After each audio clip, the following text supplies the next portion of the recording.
তো আজ আমাদের বাড়ির সবাইকে আমি এই প্রথমবার রান্না করে খাওয়াবো মাশরুম। এই মাশরুম রান্না কিন্তু আমি প্রথমই করব বা প্রথমই খাবো।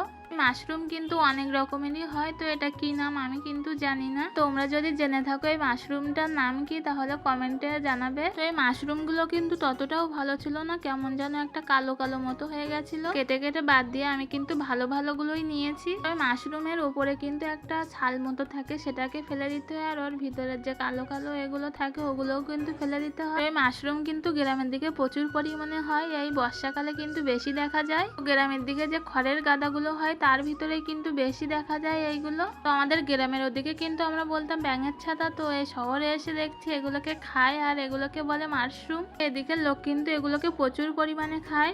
আমাদের ওইদিকে গ্রামের দিকে কিন্তু আমি কাউকে এইগুলো খেতে দেখিনি। যাই হোক, আমি এই প্রথমেই রান্না করবো আর প্রথমেই খাবো, তো খেয়ে দেখবো কিরকম টেস্ট লাগে। একে একে সব মাশরুমগুলোকে কেটে আমি গরম জল দিয়ে ধুয়ে নিয়েছিলাম 2-3 বার করে। তারপরে মশলা করে নেব, তার জন্য আমি নিয়েছিলাম জিরে, ধনে, আদা, রসুন বেটে নিয়েছিলাম। তারপরে কটা কাজু বাদাম বেটে নিয়েছিলাম, নিয়ে একটা বাটিতে তুলে নিয়ে আমি টক দই ফেটিয়ে রেখেছিলাম ওর ভিতরে দিয়ে। তো তোমাদের এই মাশরুম খেতে কেমন লাগে কমেন্ট করে জানাবে।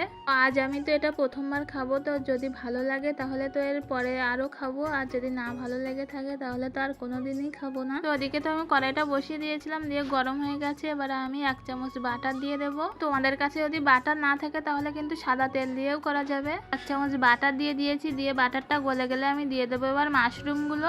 যখন মাশরুমগুলো কাটছিলাম তখন কতটা পরিমাণে দেখাচ্ছিল, তারপরে গরম জল দিয়ে ধোয়ার পরে দেখো কতটুকু হয়ে গেছে।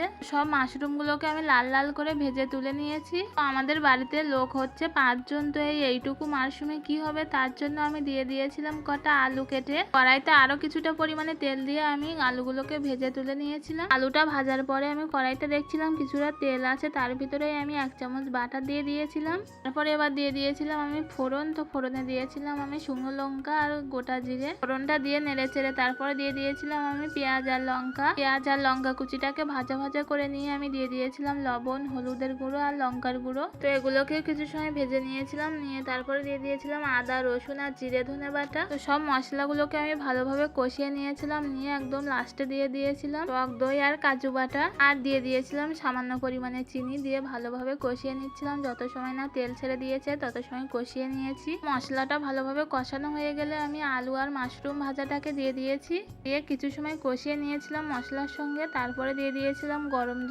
গরম জলটা দিয়ে আমি কিছু সময় ঢেকে রেখেছিলাম, দিয়ে ঝোলটা ফুটে গেলে আমি গরম মশলা দিয়ে নামিয়ে নিয়েছিলাম। আজ আমার এই মাশরুম রান্নাটা কেমন হয়েছে সবাই কমেন্টে জানাবে। এই মাশরুমটা কিন্তু আমি খেয়ে ভিডিওটা ছাড়ছি, তো ভালো লেগেছিল খেতে, ততটাও খারাপ লাগেনি।